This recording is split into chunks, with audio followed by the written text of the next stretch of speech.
नमस्कार। मैं छत्तीसगढ़ अखबार से सुनील कुमार।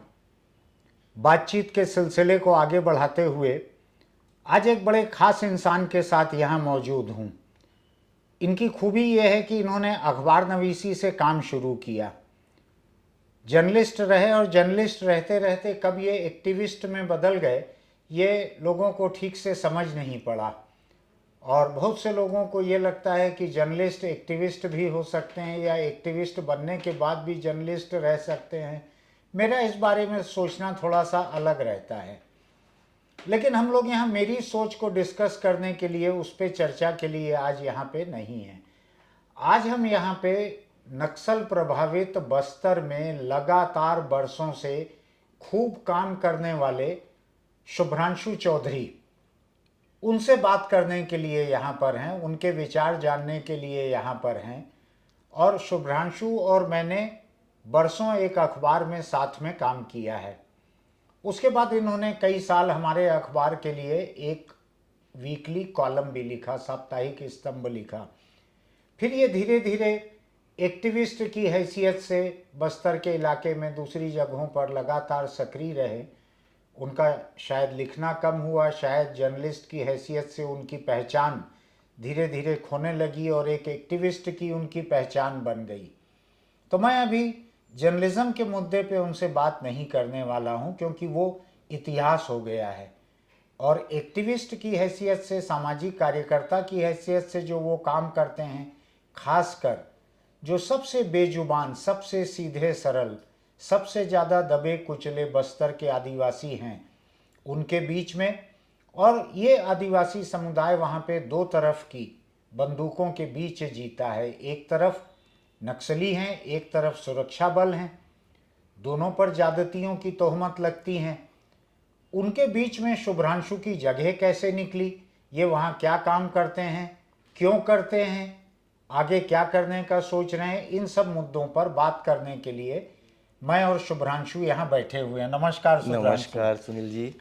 तो हम लोग अनौपचारिक बात बहुत करते रहते हैं, लेकिन आज एक औपचारिक बात करने के लिए मुझको कुछ बुनियादी बातें भी उनसे पूछनी हैं, ताकि जो लोग उनको पहली बार देख रहे होंगे या जो लोग उनको पहली बार सुन रहे होंगे, उनको भी समझ में आए कि ये क्या कर रहे हैं, क्यों कर रहे हैं, क्या करने वाले हैं, क्या आसार उनको दिख रहे हैं।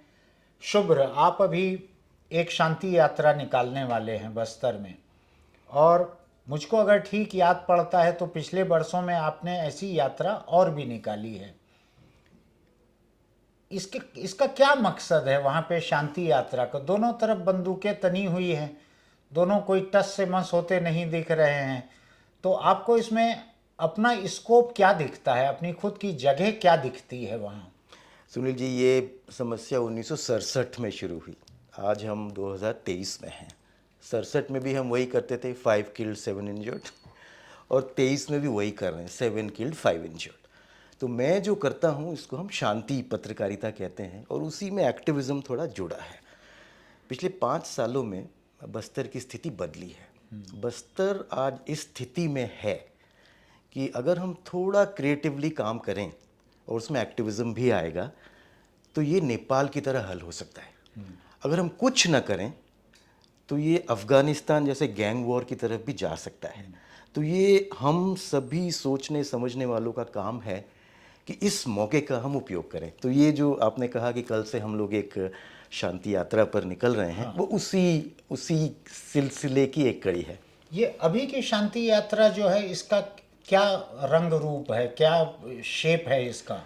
देखिए, ये इलेक्शन ईयर है। इस साल छत्तीसगढ़ चुनाव में जा रहा है, अगले साल केंद्र में चुनाव है। और जो चीज़ें बदली है बस्तर में पिछले 5 साल में, पहला, लोग अब इससे बाहर आना चाहते हैं। तो मैं वहाँ पर पिछले 15-16 सालों से काम कर रहा हूँ।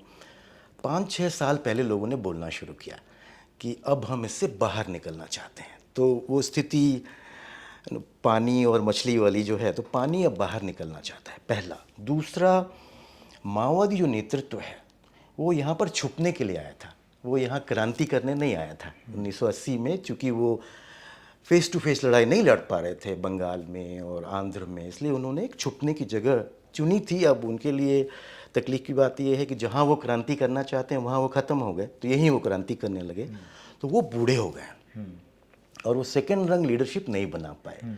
उन्होंने कमांडर हजारों बनाए हैं, पर उनका लीडरशिप जो है उसमें एक भी आदिवासी नहीं, एक भी छत्तीसगढ़िया नहीं, एक भी महिला नहीं, जबकि 99% लड़ने वाले शायद आदिवासी हैं, 50% मरने वाले तो 100% ना। ना उधर राव साहब मरते, ना रेड्डी साहब मरते, ना इधर चौधरी जी मरते, ना मिश्रा जी मरते, तो मर्द तो आदिवासी रहा है, पर उसका कोई से नहीं है। तो पहला वो बाहर आना चाहता है, दूसरा ये कमज़ोर भी हुए हैं बूढ़े होने के साथ साथ। तो ये एक बहुत अच्छा समय है जबकि यहाँ पर बातचीत का प्रयास करना चाहिए, जिस दिशा में माओवादियों ने 2 साल पहले से काम शुरू किया है। ये कैसे बोल रहे हो आपकी 2 साल पहले काम शुरू किया है? हमारे नज़र में तो ऐसी बातचीत नहीं आई है।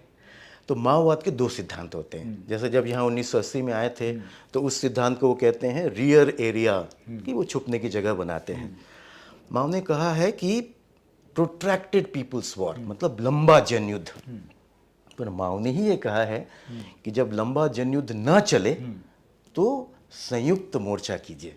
नेपाल में हमने वो देखा, उस समय मैं बीबीसी में काम करता था, एक तरफ रिवोल्यूशन चल रहा था, लेकिन उन्होंने धीरे धीरे प्रोट्रैक्टेड पीपुल्स वॉर से संयुक्त मोर्चा की तरह शिफ्ट हुए। बस्तर में जो सिलगेर आंदोलन है वो उनके संयुक्त मोर्चा का प्रयोग है। और उसके बाद आपने देखा होगा जगह जगह लोग उठ के खड़े हो रहे हैं। तो संयुक्त मोर्चा में वो 2 काम करते हैं।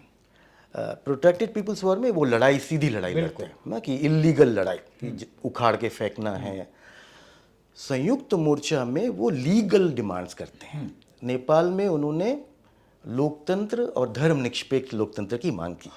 लोग माओइस्ट भेजते हैं पर सामने लीगल लोग खड़े होते हैं। और 3 साल में बातचीत हुई और वो उनको मिल गया। यहाँ पर मिनिस्ट्री में शामिल हुए, संसद में आए, सरकार में आए। अभी तो प्रेसिडेंट हैं माओवादी, उस समय भी बने थे। तो वही वो यहाँ पर कर रहे हैं। और यहाँ लीगल डिमांड है ट्राइबल राइट्स। तो जगह जगह लोग खड़े हो रहे हैं। वो 2 काम करते हैं, खुद का फ्रंट बनाते हैं और दूसरा जो बने बनाए फ्रंट होते हैं उसमें अपने लोग घुसाते हैं। तो जैसे यहाँ पर एक बड़ी संस्था है, संस्था नहीं मतलब संगठन है, उसका नाम है सर्व आदिवासी समाज। वहाँ उन्होंने अपने एक व्यक्ति को वाइस प्रेसिडेंट बनाया है।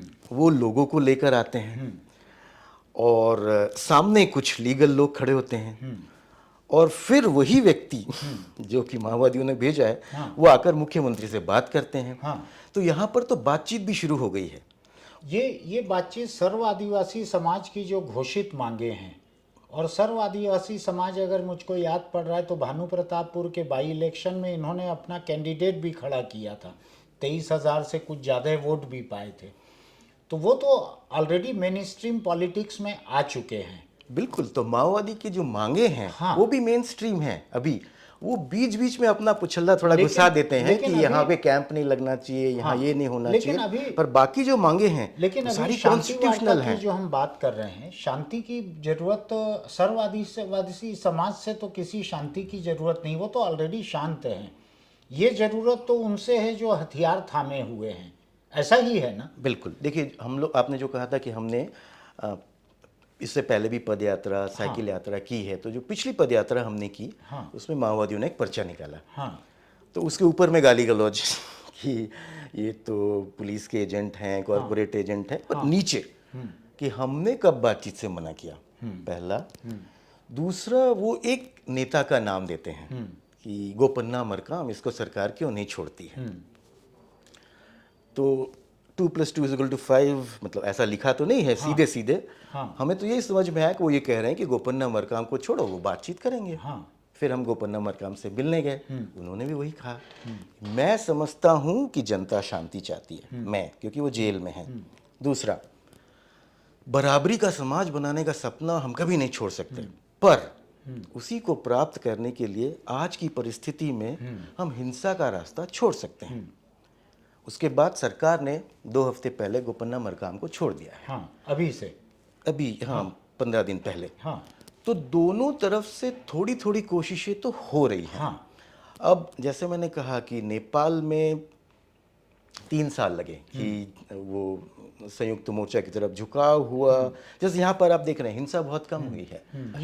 ये तो ठीक है कि हिंसा कम हुई है, लेकिन इसकी वजह जो आप कह रहे हो वो वजह है कि एक दूसरी वजह है। बहुत सारी वजह होती है। बहुत सारी वजह। एक तो ये लगता है कि सिक्योरिटी फोर्सेस जो हैं इनका दबाव इतना बढ़ गया है, इनकी मौजूदगी इतनी बढ़ गई है, नक्सली इतने कमज़ोर हो गए हैं, लीडरशिप उनकी बूढ़ी हो गई है, तो वो वैसे ही कमज़ोर हो गए हैं, वो वैसे ही खत्म होते दिख रहे हैं। हो सकता है टाइम लगेगा कुछ साल का, वो भी बिल्कुल सही आप लेकिन कह रहे हैं। ऐसा दिख रहा है कि हो सकता है अपनी मौत खुद मरेंगे अगर हम उस भाषा में उनके बारे में बात करें। पर जैसे आज भी 5 लाख लोग उनके डायरेक्ट कंट्रोल में हैं। अबुझमाड़ जो उनकी राजधानी है, गोवा से बड़ा है, गोवा एक प्रदेश है। माओइस्ट सरकारी आंकड़ों के अनुसार ही आज भी लगभग इजराइल देश के बराबर, मतलब लगभग 15 से 20 हज़ार square kilometre area directly control करते हैं, डोमिनेट कर रहे हैं। वहाँ पर पैसा बहुत है, जंगल है जिसलिए वो आए हैं, बंदूक है, माइंस का पैसा है। लोग भी हैं। सिर्फ जो नहीं है बुद्धि नहीं है, क्योंकि वो सेकंड रंग लीडरशिप नहीं बना पाए हैं। अब अगर ये बूढ़े लोग मर जाते हैं तब क्या होगा?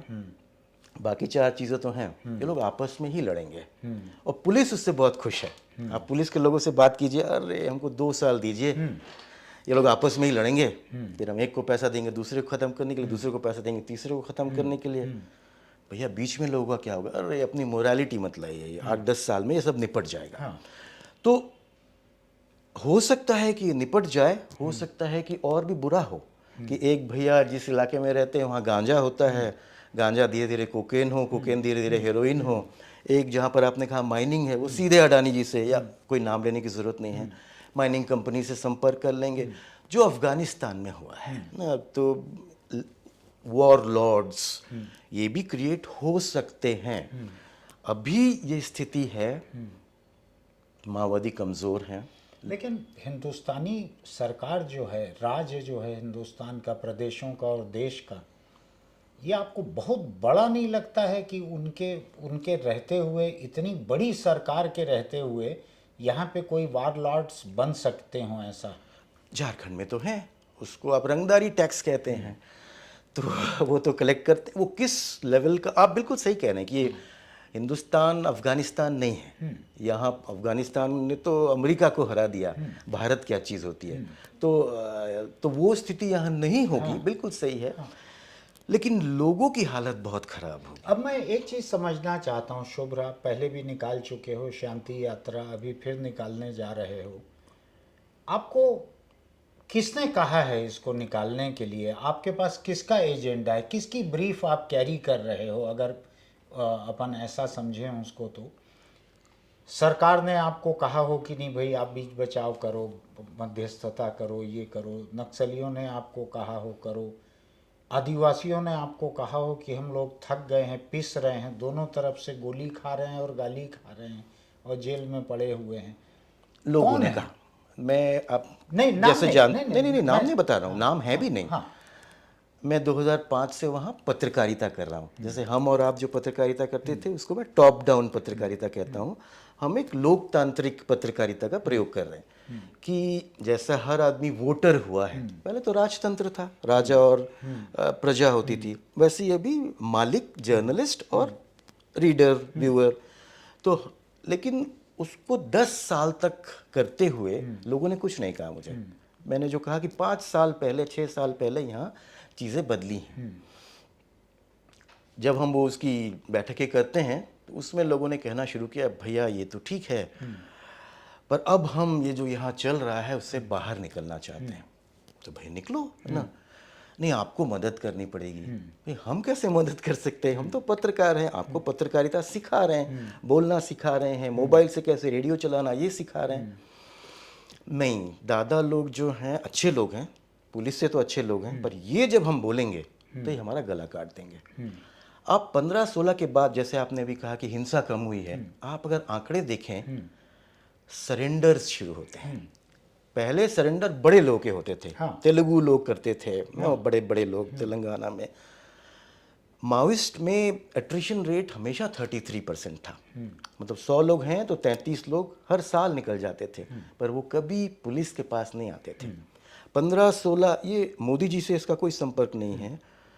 चीज़ें यहाँ बदली हैं। जैसे 80 में माओइस्ट आए, 90 में लोगों ने जुड़ना शुरू किया कि उनका जो आदिवासी कलेक्टिव कॉन्शियसनेस से काम करता है, एक व्यक्ति नहीं।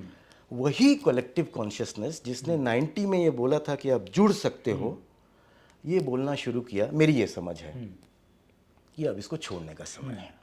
ये अब ये अच्छे लोग हो सकते हैं ना, ये हमारे साथ रहते हैं, हमारी भाषा बोलते हैं, हम तो उनकी ना भाषा बोलते हैं ना उनके साथ रहते हैं। तो ये लड़ाई जंगल की है, ये सड़क की नहीं है। आदिवासी भी दो तरह का है। सड़क का आदिवासी, हिंदी बोलने वाला आदिवासी हमेशा सरकार के साथ है। पढ़ा लिखा, पूरे 40 साल के इतिहास में एक पढ़ा लिखा आदिवासी ज्वाइन किया है, वो भी पुलिस में ज्वाइन किया है, उन्होंने खुद बोला। बाकी सब के सब स्कूल ड्रॉप आउट्स हैं, गोंडी स्पीकर्स हैं। वो उनका कैचमेंट एरिया जो है वो वहाँ से बाहर निकलना चाहता है और उसको मदद चाहिए। इसलिए उन्होंने 1 साल 2 साल बोला। 18 में हमने शुरू किया कि ये जो बोल रहे हैं सही बोल रहे हैं, किसी को तो इनको मदद करना चाहिए। ये हमारा काम नहीं है, एक्टिविज्म हमारा काम नहीं है। हम जर्नलिज्म में नए तरह का प्रयोग कर रहे हैं। तो 18 से हम लोगों ने ये एक ग्रुप बनाया जिसको हम नई शांति प्रक्रिया कहते हैं।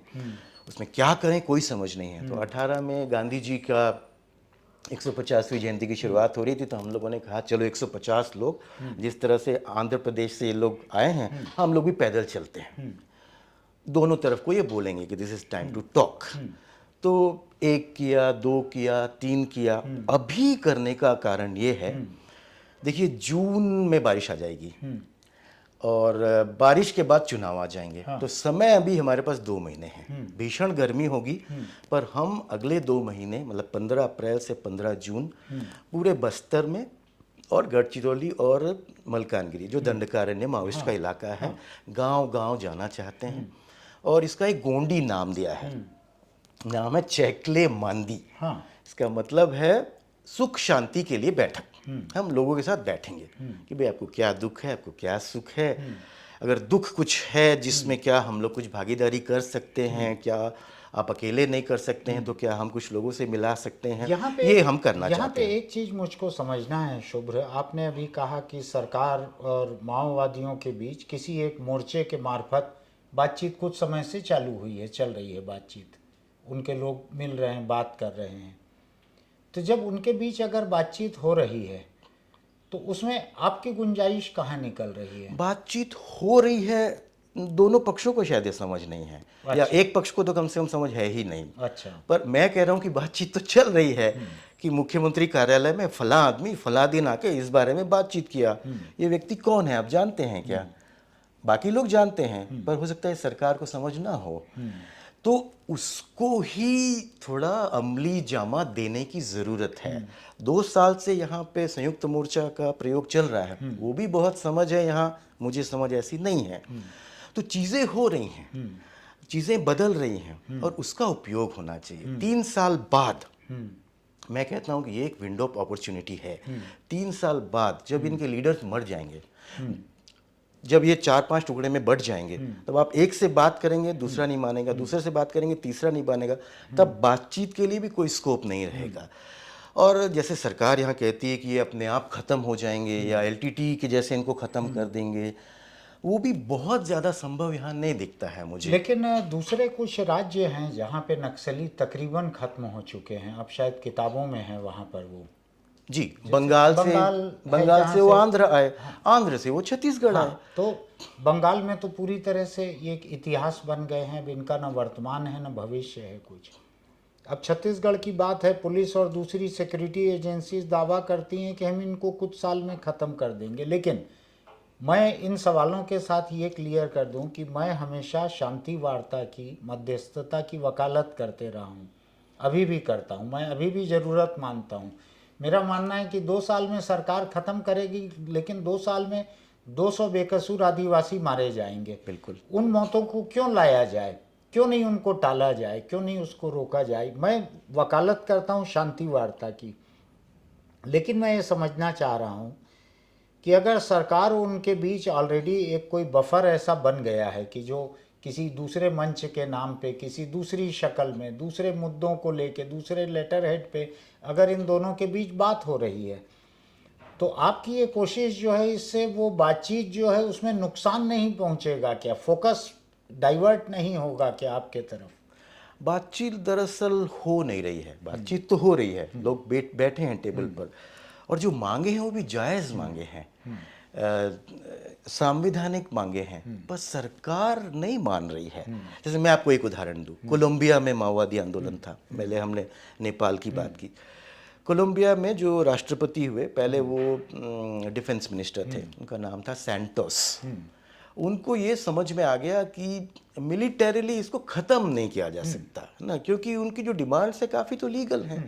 उन्होंने बातचीत शुरू की और वो 5 साल में वो हल हो गया।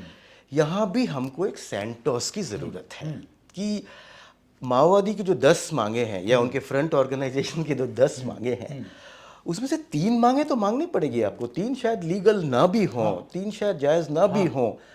तो सरकार की तरफ से बात थोड़ी आगे बढ़ने की ज़रूरत है कि आपने संविधान में जो जो लिखा है वो तो आदिवासी को आपको देना पड़ेगा। वो मांग रहे हैं लीगल तरीके से, आप नहीं मान रहे हैं, तो कैसे फिर आगे बढ़ेगी मुझको ये बात? बतलाइए, ये शांति वार्ता जो ये मार्च है जो पिछला हुआ और ये होने जा रहा है, आप शुरू कर रहे हैं, इन दोनों के बीच में आपके पास काफ़ी समय था। आपने सरकार से बात करने की कोशिश की, उनको समझाने की कोशिश की, आपके कुछ संपर्क भी सरकार में जान पहचान के स्तर के हैं, तो कहीं आपने कोई कोशिश की? आपका तजुर्बा क्या है? सरकार को अगर सुझाएं कि भाई शांति वार्ता में जाइए, आप उनको बुला के बात कीजिए, तो आपका क्या तजुर्बा है? मेरा तजुर्बा बहुत अच्छा है। मतलब जैसे मैं कांग्रेस से बात करता हूँ ना, तो कांग्रेस ने तो अपने मैनिफेस्टो में लिखा है 2018 में कि अगर हम जीतते हैं तो बातचीत के गंभीर प्रयास किए जाएंगे। बीजेपी ने कभी नहीं लिखा ये। उन्होंने लिखा नक्सल मुक्त छत्तीसगढ़। पर to be fair to BJP, क्योंकि बीजेपी यहाँ मौजूद नहीं है जी। और मैं दोनों को जानता हूँ जी, छत्तीसगढ़ विधानसभा के भीतर रमन सिंह ने यह घोषणा की थी कि मुझको नक्सली अगर शांति वार्ता के लिए आधी रात को जंगल के बीच में अकेले भी बुलाते हैं तो मैं जाने के लिए तैयार हूँ। मैं भी वही कहना चाह रहा हूँ आपसे। तो अब बीजेपी में मेरा ज़्यादा यानी संपर्क मैनिफेस्टो की बात नहीं कर नहीं रहा है, मैं, हाँ। लेकिन मैनिफेस्टो के मुकाबले ज़्यादा गंभीर और ईमानदार बात मैं विधानसभा के भीतर कहने का कह रहा हूँ, बिल्कुल, जो बिल्कुल। उन्होंने खुद होके बयान दिया था। ये किसी विधानसभा के सवाल के जवाब में कहना उनकी मजबूरी नहीं थी, ये उन्होंने राजनीतिक बयान दिया था वहाँ पे। मैं उसकी ही बात आपसे कर रहा हूँ। तो बीजेपी में मेरा संपर्क ज़्यादा नहीं है, तो मैं आरएसएस के पास गया और मेरी समझ तो ये थी कि बुलडोज़र कंपनी है ये। तो उन्होंने कहा नहीं, आप गलत समझते हैं। मैंने कहा I will be very happy अगर मैं गलत हूँ इस आप मुद्दे convince पर। कर लो। तो उन्होंने, अब मैं पहली बार शायद बोल रहा हूँ, उन्होंने मुझसे कहा कि कांग्रेस ने जो अपने मैनिफेस्टो में लिखा है, अगर वो करते हैं ये राष्ट्र हित में है और आरएसएस उसका नैतिक समर्थन करेगी। तो मुझे ऐसे ऐसे क्वार्टर से समर्थन मिल रहा है जिसकी मैंने आशा नहीं की थी। पर ज़रूरत ये है कि ये जो जिक्सॉ पजल है उसको एक साथ किसी तरह से टेबल पर लाने की ज़रूरत है। तो ये जो 2 महीने हैं, हम सोच रहे हैं कि कुछ माहौल बने कि this is time to talk. लेकिन शुभ रही ये कोशिश टेबल पे तो नहीं हो रही है ना। टेबल पे जिनको बैठना है उनके बीच ये कोशिश नहीं हो रही है। ये कोशिश आपकी हो रही है जनता के बीच, कि आप लोगों के बीच जाएंगे, लोगों से बात करेंगे, उनको सुनेंगे, उनको समझाएंगे या उनकी बात समझेंगे। आपकी कोशिश वहाँ हो रही है। वो जनता बातचीत के टेबल से परे की है। नहीं, जनता, जब कांग्रेस पार्टी को ये लगेगा कि ये जनता की मांग है ना, ये शुभ्रांशु की मांग है, इनका कोई एजेंडा है ना, वो तो कांग्रेस पार्टी का कोई भी पार्टी नहीं सुनेगी। पर अगर जनता की मांग होगी तब शायद पार्टियों को सुनना पड़ेगा, ऐसा हमको लगता है। ये प्रयास है। हाँ, मैं प्रयास के खिलाफ नहीं हूँ। मैं इसको लेके मेरी जिज्ञासा है कि ये प्रयास जो है ये चुनाव के इतने करीब है कि इसको जनता की मांग में तब्दील होकर सरकार तक पहुंचने में आमतौर पर जो समय लगना चाहिए, तब तक तो ये चुनाव निपट चुका रहेगा। लोकसभा के चुनाव के समय छत्तीसगढ़ की नक्सल समस्या किसी की प्राथमिकता नहीं रहेगी। बिल्कुल। वहाँ पे यूपी बिहार जैसे 3 बड़े स्टेट जो रहेंगे, उन्हीं से सरकार बनती है या नहीं बनती है। तो ये 2 चुनाव तो निपट जाते दिख रहे हैं मुझको। जनता की मांग की शक्ल में आपका अभियान सरकार तक पहुंचे, असर डाले, और उसके बाद सरकार को चुनाव के पहले समय रहे कि हम बैठ के उसको सुलझाने की कोशिश करें। ऐसा नहीं लगता आपको कि आप ये ट्रेन छूटने के पहले कुकर ला के खाना पका के और फिर ट्रेन में चढ़ने की कोशिश कर रहे हैं?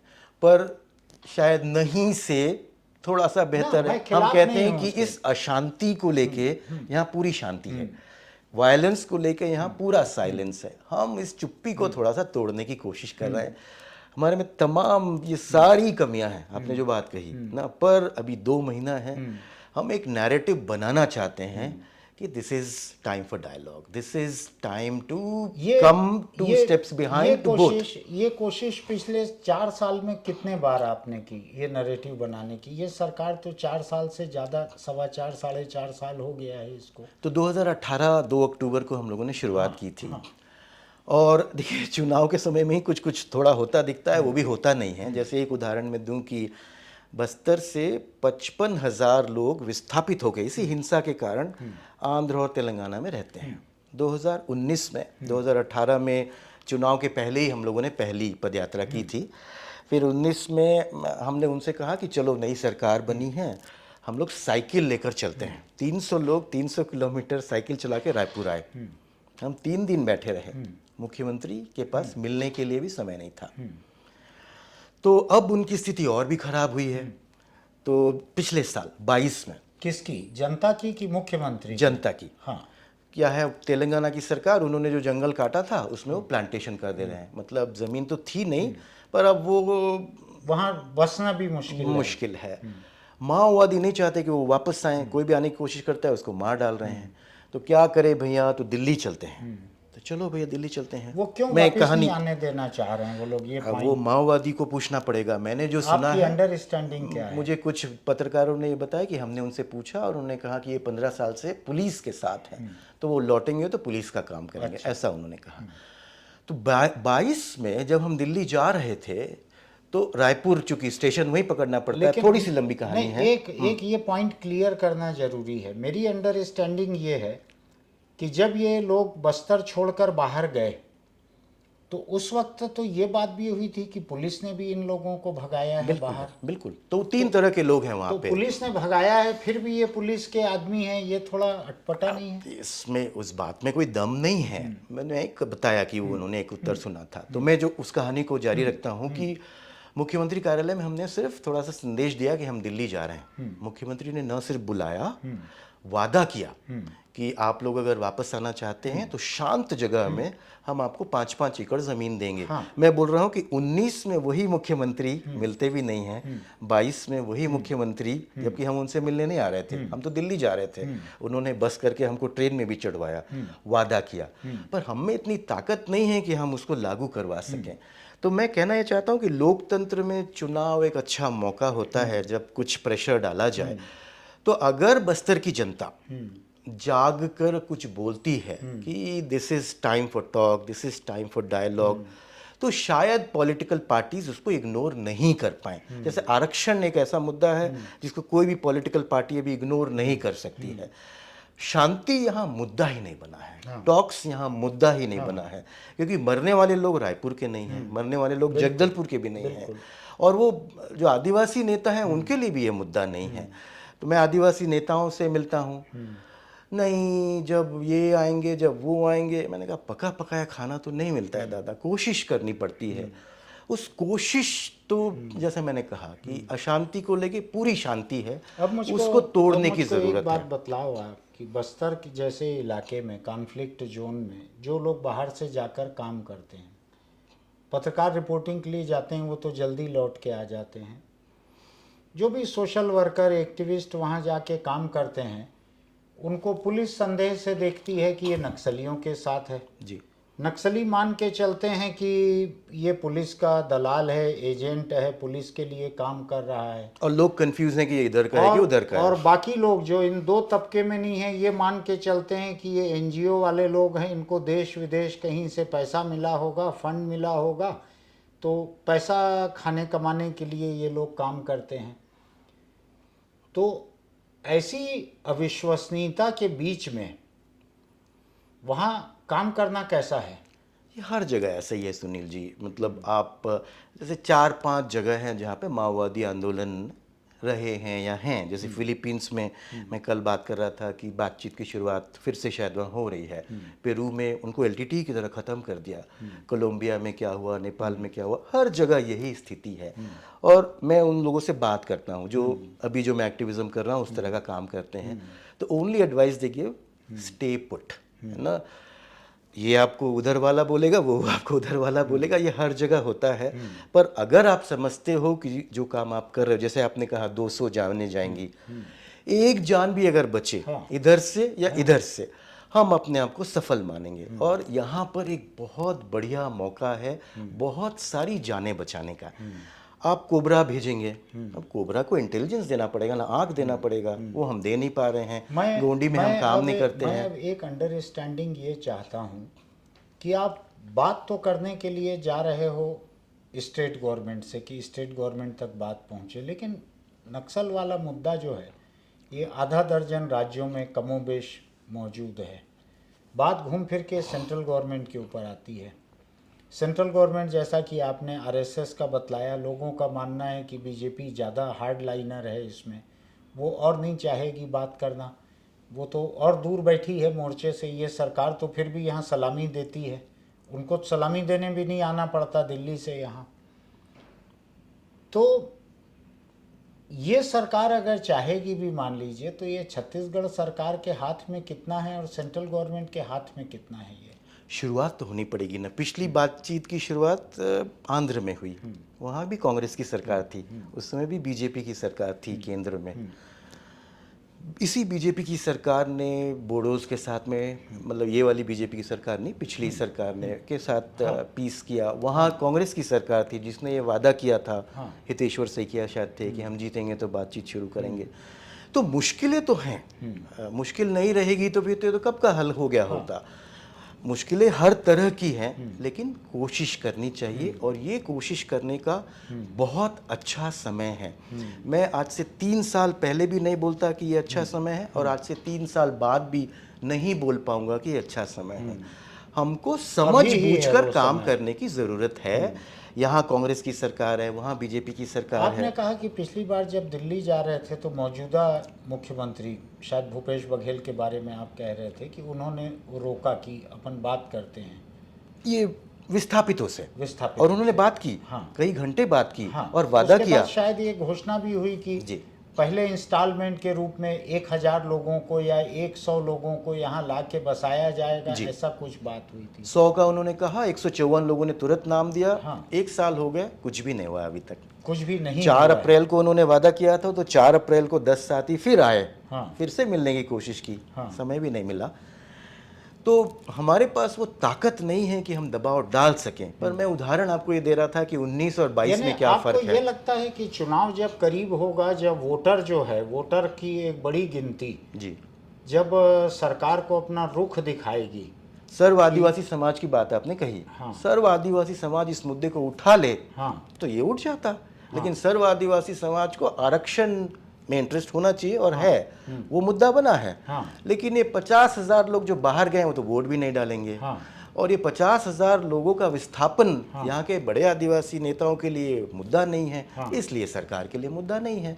डेमोक्रेसी में नंबर, दबाव, यही सब तो चलता है। लेकिन विस्थापितों से परे ये जो बातचीत होना है, जो नक्सलियों से जो होनी चाहिए, ये एक अलग मुद्दा है। विस्थापित लोगों का लौटना एक हिस्सा उसका हो सकता है जी, लेकिन वो कोर इशू नहीं है जी। कोर इशू है हथियार डालना, हिंसा बंद करना, मिनिस्ट्री में किसी तरह से आना है तो आए, नहीं आना है ना आए। ये मेरे ख्याल से बातचीत का कोर इशू है, वो एक साइड इशू हो सकता है। तो ये जनता के बीच अगर ये माहौल बनेगा, एक जनमत बनेगा कि सरकार बातचीत करके इसको निपटाए, तो आपको लगता है उसका असर हो सकता है जनता के बीच माहौल का? होना चाहिए। हम लोगों ने एक सर्वे किया मोबाइल फ़ोन पे कि ये जो समस्या है इसका क्या समाधान है, हिंसा या बातचीत। 92% लोगों ने वोट दिया कि बातचीत। गोंडी भाषा में 100% लोगों ने, गोंडी, हल्बी, हिंदी, 3 भाषा में हमने किया, पर उसका तो कोई असर नहीं पड़ा है। अब हम लोग लोगों के बीच में बातचीत करने की कोशिश कर रहे हैं कि हो सके अगर लोग माने तो एक सम्मेलन किया जाए जून महीने में, कि ये बातचीत करने का समय, और दोनों पक्षों को, माओवादियों पर असर हुआ। हमने टेस्ट करने के लिए 4 शांति की बैठकें की, एक बीजापुर में, एक दंतेवाड़ा में, एक नारायणपुर में और एक कांकेर में। पहली बैठक के बाद उनका जो फ्रंट है, जिसको मूलवासी बचाओ मंच कहते हैं, उनके प्रमुख का फ़ोन आया। उन्होंने कभी मुझे फ़ोन नहीं किया कि भैया ये क्या शांति बैठक है। तो मुझे बड़ा आश्चर्य हुआ कि ये मुझे क्यों फ़ोन कर रहे हैं। मैं पहले उनको फ़ोन करता था और वो मुझे जय हिंद सर बोलते हैं, मतलब मैं पुलिस का आदमी हूँ ना, यही उनको अच्छा, इन्फॉर्मेशन है। अच्छा। पर वो व्यक्ति मुझे फ़ोन कर रहा है ये जानने के लिए कि ये शांति बैठक क्या है। तो मैंने बोला कि भाई आप लोग नहीं चाहते क्या शांति हो? नहीं, हम भी चाहते हैं शांति हो। मैंने कहा देखो दोनों तरफ से तो आप लोग ही मारे जा रहे हो, है ना, मारने वाला भी आदिवासी है और मरने वाला भी आदिवासी है, पुलिस भी अभी वही आदिवासी है, और आप लोग जो माओवादी की तरफ से मर रहे हैं वो भी आदिवासी है। नहीं नहीं नहीं नहीं, तो हम आएंगे इस बैठक में और हम लोगों को भेजेंगे। अब ये मुझे मालूम नहीं है कि उसने क्यों मुझे फ़ोन किया, क्या माओवादियों ने उनको बोला है। जैसे माओवादी के एक जो हार्ड लाइनर लीडर हैं, उनका एक इंटरव्यू आया और उन्होंने ये कहा कि हम हमारे सरकार के साथ बहुत बुरे अनुभव हैं, इसलिए हम किसी को अंदर से बातचीत के लिए नहीं भेज सकते। अरे वो भी नेगेटिवली ही शुरू हुआ। छत्तीसगढ़ में कुछ लोग आजकल बातचीत के लिए बहुत ड्रामा कर रहे हैं ना, पर हमारे लोग जेल में बंद हैं, बड़े लीडर्स जेल में बंद हैं, वो बातचीत का नेतृत्व कर सकते हैं।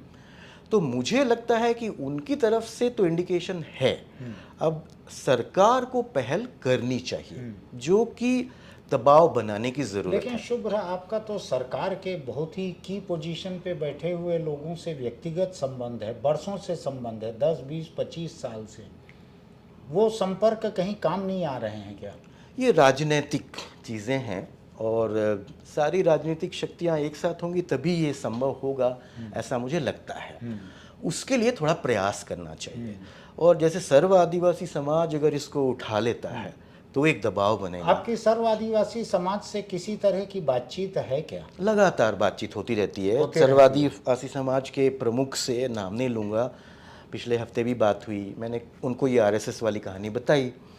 तो उन्होंने कहा, मैंने कहा माओवादी का फ़ोन आया, ऐसा मुझे लगता है कि उनको शायद थोड़ा इंटरेस्ट है, मैं कंफर्म तो नहीं कर सकता हूँ। आरएसएस तो एकदम बोल रहे हैं कि वो समर्थन करेंगे। कांग्रेस से मेरी लगातार बात होती है, ठीक है, उनकी तरफ से कोई मूव नहीं हुआ है।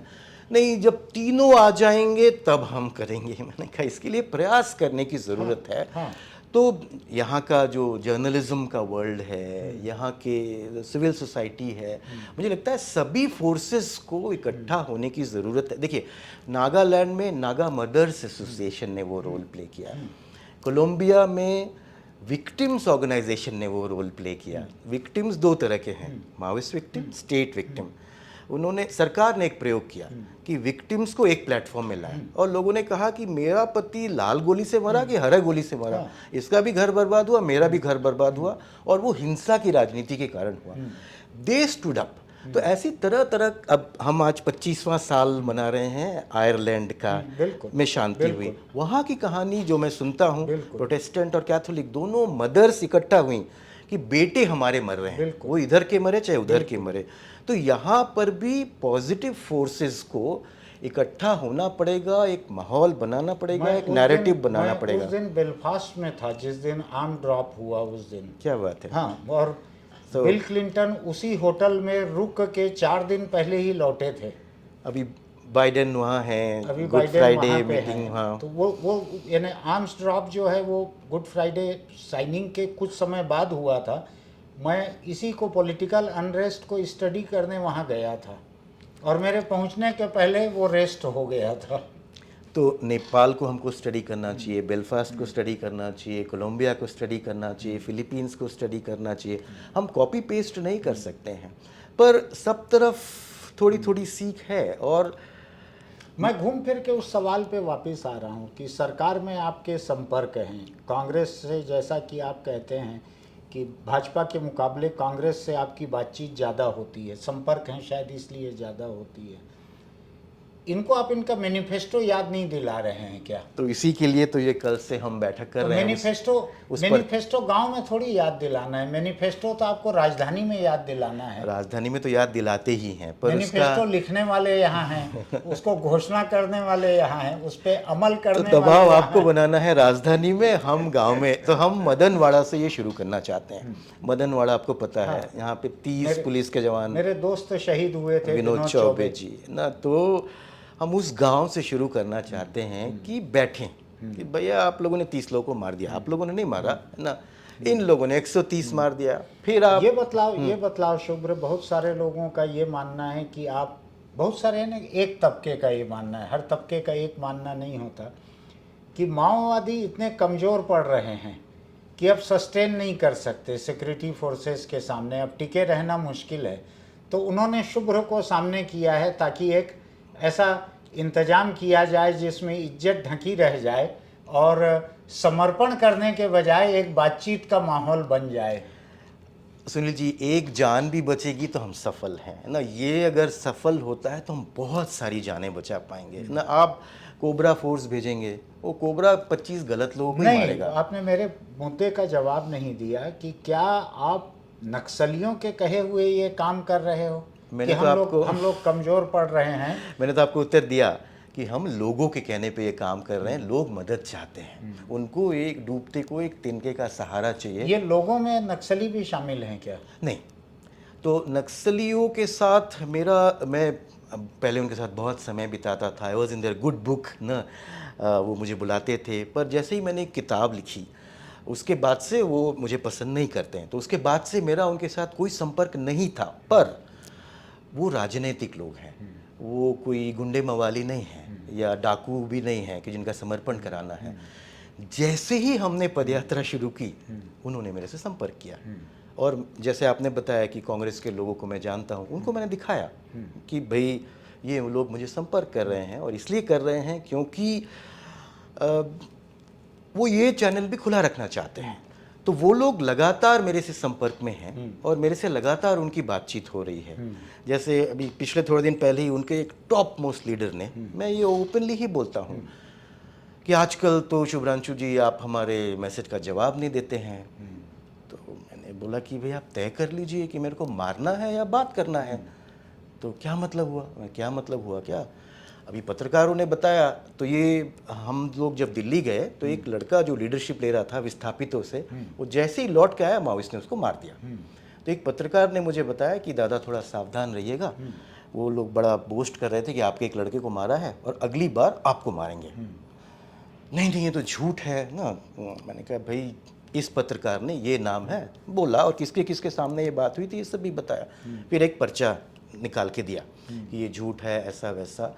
तो मैं कहना ये चाहता हूँ कि वो, और मैं जब बात कर रहा हूँ तो मैं वही बात, नहीं आप तो एकदम कॉन्स्टिट्यूशन की बात कर रहे हैं। मैंने कहा देखिए, आपसे माओवाद पे कौन बात करेगा?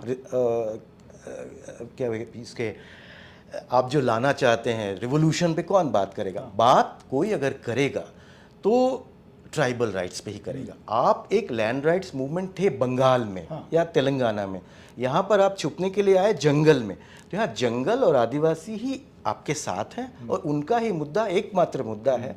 और अगर उनको एक ऑनरेबल एग्जिट मिलता है कि वो आदिवासी के लिए कुछ हासिल कर पाते हैं, जो सीपीआई, बीजेपी, कांग्रेस कोई भी नहीं दे पाया। देखिए, आदिवासी राइट्स तो लिखा हुआ है संविधान में, 75 साल से लिखा हुआ है, पर वो ठीक से इम्प्लीमेंट नहीं हुआ। हम दोनों पक्षों को इसी तरह पुश करना चाहते हैं। ये हमारा विशुअल थिंकिंग है कि नेपाल में उन्होंने कहा, जैसे मैं उनसे मिलता था, बाबूराम भट्टराय और प्रचंड जो भी प्रेसिडेंट है, उन्होंने कहा कि देखिए हम 80% काठमांडू में हमारा कब्जा, काठमांडू कह रहा हूँ, नेपाल में हमारा कब्जा है। पर हमको ये समझ में आ गया कि India will never allow Kathmandu being taken over and US will make sure it never happens. तो हमारा प्रोटेक्टेड वॉर जो है प्रोटेक्टेड ही रह जाएगा। जो माओ ने 40 में किया वो आज संभव नहीं है। तो ये अगर यहाँ के लोगों को समझ में आया है, जो मुझे लगता है कि आया है, वो मान नहीं रहे हैं, तो हमें उसको थोड़ा पुश करना चाहिए। क्योंकि उससे जो मिलेगा, जो सैंटोस ने कहा कोलंबिया में कि what Maoist are two reasons he gave. हाँ। पहला कि ये लड़ाई दोनों नहीं जीत सकते, हाँ। हम भी नहीं जीत सकते, वो भी नहीं जीत सकते। और दूसरा, ज्यादातर माओइस्टों की मांग जो है वो जायज है। हाँ। तो यहाँ पर उनकी जायज मांगों पर बातचीत होनी चाहिए और सरकार को कुछ चीजें मांगनी चाहिए। ये कौरव जैसा जो एटीट्यूड है कि सुई की नोक बराबर भी हम नहीं देंगे। मैं नहीं कहता हूं कि यहाँ पे पांडवों जैसा हाल होगा। माओइस्ट कभी नहीं जीतने वाले हैं, पर हम मतलब मैं मेन स्ट्रीम इंडिया की बात कर रहा हूँ, सरकार की बात कर रहा हूँ, उनकी जायज़ बातों को मानना चाहिए और इसका क्लोजर का इससे बढ़िया समय और कभी न था न आएगा। अब मैं एक बात समझना चाह रहा हूँ शुभ्र, की बस्तर में जितनी कोशिशें हो रही है, आप कर रहे हो और लोग भी पहले कर चुके हैं, आगे और लोग भी करेंगे, इनके पीछे किसी तरह के नेशनल इंटरनेशनल अवार्ड पाने का कोई एक मकसद भी रहता है क्या? अवार्ड मिले तो क्या बुरी बात है ना, अवार्ड मिलने में कोई बुरी बात नहीं है। जैसे 2004 में प्रयोग हुआ, 2004 ऐसा साल था जब माओइस्ट पार्टी बनी। इससे पहले वो एमसीसी थे, पीडब्ल्यूजी थे, आज जैसे आम आदमी पार्टी एक नेशनल पार्टी बनी है। आज आप आम आदमी पार्टी से बीजेपी में विलय की चर्चा नहीं कर सकते हैं, है ना, वो तो अभी उनका सपना है। तो 2004 सही समय नहीं था बातचीत करने का, वो आए थे स्ट्रैटेजिकली।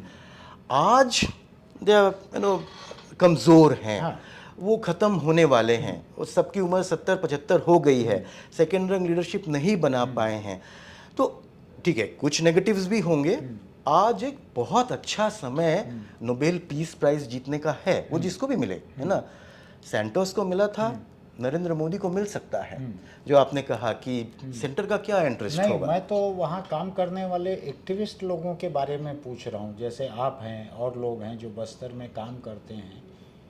इनमें से कुछ लोगों का ये मकसद हो सकता है क्या कि इंटरनेशनल कोई प्राइज़ मिले, कोई फंडिंग मिले, कोई इंटरनेशनल काम करने उनके के बारे लिए? में मैं नहीं बोल सकता हूँ, मैं अपने बारे में बोल सकता हूँ कि मुझे जो अच्छा लगता है, जो मुझे खुशी देती है, मैं उसके लिए काम करता हूँ। ना मैं ए के लिए करता हूँ, ना बी के लिए करता हूँ। उनका भला होगा, उनके भले से मुझे खुशी मिलती है, मैं अपनी खुशी के लिए काम करता हूँ। कि पत्रकारिता करता था, लिखता था, तो उससे खुशी होती थी।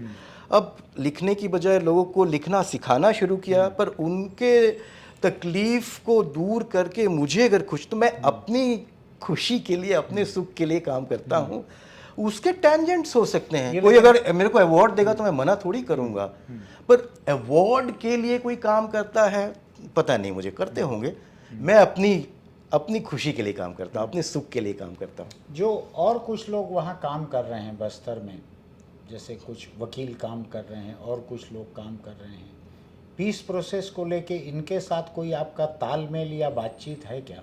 हम हमेशा उनको बुलाते हैं, सभी को बुलाते हैं। कुछ लोग जुड़ते हैं, कुछ लोग नहीं जुड़ते हैं। हम और कोशिश करेंगे कि सभी लोग जुड़ें। हमारे विभिन्न मुद्दों पे मतभेद हो सकते हैं, पर मुझे लगता है इस मुद्दे पर तो कोई मतभेद नहीं होना चाहिए कि अगर शांति होगी तो सभी के भले के लिए होगा। पर एक सार्कास्टिक व्यू ये भी है कि गरीबी खत्म हो जाएगी तो एनजीओ क्या करेंगे, है ना। अगर शांति आ जाएगी तो बहुत सारी दुकानें बंद हो जाएंगी, पर मैं उसमें कमेंट नहीं करना चाहता हूँ। पर हम हमेशा सबको बुलाते हैं और हमेशा सबको बुलाते रहेंगे। कोई जुड़ता है, कोई नहीं जुड़ता है, पर मुझे लगता है कि ये समय है जब सबको जुड़ना चाहिए। सब मतलब सभी political parties, journalist, civil society, जितने भी एक्टिविस्ट हैं, और दोनों पक्षों पे दबाव डालना पड़ेगा। ये एक पक्ष से नहीं होगा। मेरी तुम्हारे साथ पूरी शुभकामनाएं हैं कि जाके रमन सिंह को याद दिलाओ कि उन्होंने विधानसभा में क्या कहा था कि आधी रात को आप शायद कर सकते हैं वो याद दिलाने का अलग नहीं, काम। वो रिकॉर्ड में है वो। बिल्कुल। तो आधी रात को जंगल के बीच नक्सली अकेले बुलाएंगे बात करने के लिए तो मैं अकेले चले जाऊंगा, ये उन्होंने कहा था।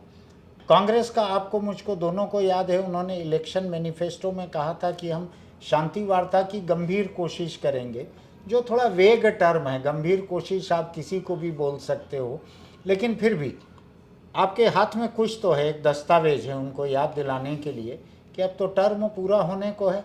ये घोषणा पत्र जो है इसका एक्सपायरी जो है अब 6 महीना बची है, तो इस एक्सपायरी पीरियड में इसका यूज़ करना है तो कर लो, नहीं तो दवाई की शीशी डस्टबिन में जाएगी।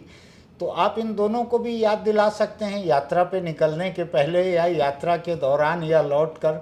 मैंने परसों नरसों भी मैसेज भेजा जवाब आया नोटेड ना। मैंने कहा दीदी आ रही हैं, कम से कम दीदी शुरुआत करें। हाँ दादी की थी, है ना, माता जी कर रही हैं, हाँ पर कुछ तो दिखता नहीं है। हाँ। हम आशा ही कर सकते हैं। हाँ।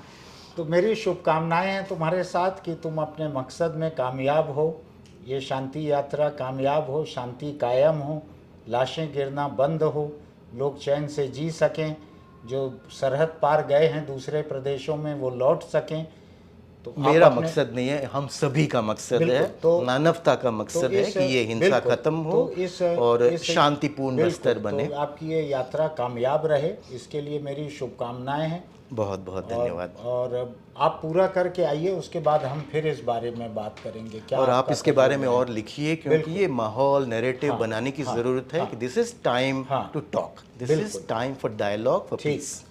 ठीक थैंक है, you very thank very you very much. Much. बहुत बहुत धन्यवाद। आज बहुत दिलचस्प बात हुई है। जिन लोगों को नक्सल हिंसा की जानकारी है उनके लिए भी, जिनको नहीं है जानकारी उनके लिए भी हमने कुछ सवालों को अधिक खुलासे से पूछा, अधिक बातों को पूछा। लोगों के मन में जो संदेह रहता है उसको भी हमने साफ करने की कोशिश की है। यहाँ पे हम अगले किसी बातचीत के लिए आपके सामने फिर मौजूद रहेंगे। फिलहाल इस दिलचस्प बातचीत को जरूर सुनिएगा, क्योंकि ये छत्तीसगढ़ के सबसे सरल, सबसे सीधे, सबसे बेकसूर आदिवासियों की ज़िंदगी का सवाल है, जो कि बिना किसी कसूर के ख़त्म हो रही हैं। तो हम अगली बार फिर मिलेंगे, तब तक के लिए नमस्कार।